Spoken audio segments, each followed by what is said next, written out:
rolling up to the 1960s.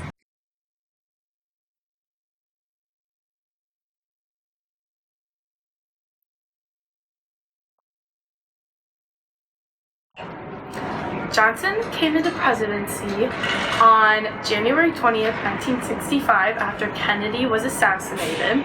So a lot of things that happened during Johnson's presidency was a mishmash of some of Kennedy's ideas that he had created before he was assassinated, and also new things that Lyndon B. Johnson was coming up with.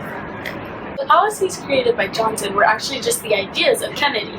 Then what role should the president really play in creating policies in our government?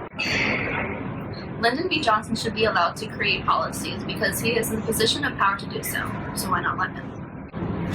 The Great Society wasn't a specific policy created by Lyndon B. Johnson. The Great Society was more of the way of life of the people that were affected by the policies of Lyndon B. Johnson. It included multiple parts of their life, like the education or the healthcare, or just everyday things that would affect them.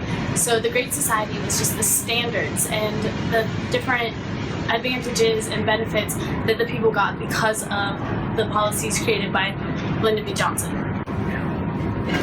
Lyndon B. Johnson declared war on poverty through the Great Society. He had ideas to defeat and demolish poverty back in the 1960s, but when you think of poverty today, it is still bad, and you see it everywhere, down in Cincinnati, all around the world. So in reality, Lyndon B. Johnson was unable to demolish poverty. You never forget what poverty and hatred can do when you see its scars on the hopeful face of a young child. Another primary focus of the Great Society was education, and the Great Society provided teachers to low-income schools, and the teachers were paid through the state, and they came and taught at these low-income schools, which provided them with education that they needed, and it also tackled a little bit of unemployment for the teachers by giving them jobs. To see if Johnson's policy was effective or not, we looked into Medicare, which is federal health insurance for those who are 65 years and older, which is still around today, so it must have been effective.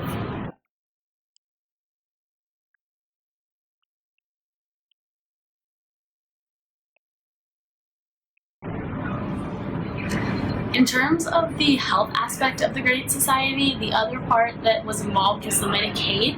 And Medicaid's a little different from Medicare in the aspect that Medicaid is financial assistance to people with low incomes or who don't have very much money, to allow them to still get the health care that they need and to get different health things that they need for like chronic pains or for long-term things.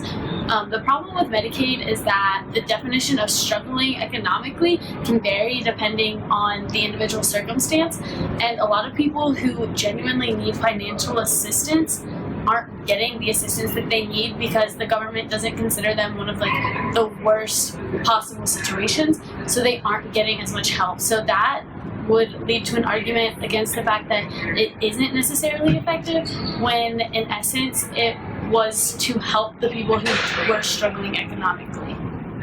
The Civil Rights Act of 1964 outlawed the discrimination between race, religion, sex, or national origin. Americans of every race and color have worked to build a nation of widening opportunities. Kennedy was initially the one to create this act, but Johnson was the one who had to pass it after Kennedy was assassinated. In order for Johnson to get this act passed, he had to take advantage of the public's emotions after Kennedy's death to convince them to vote for it and get it passed.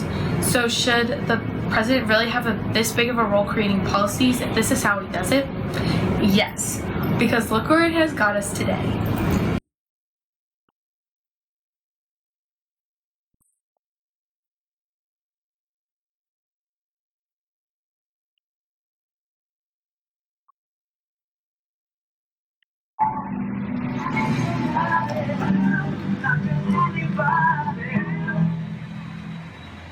Thanks for watching!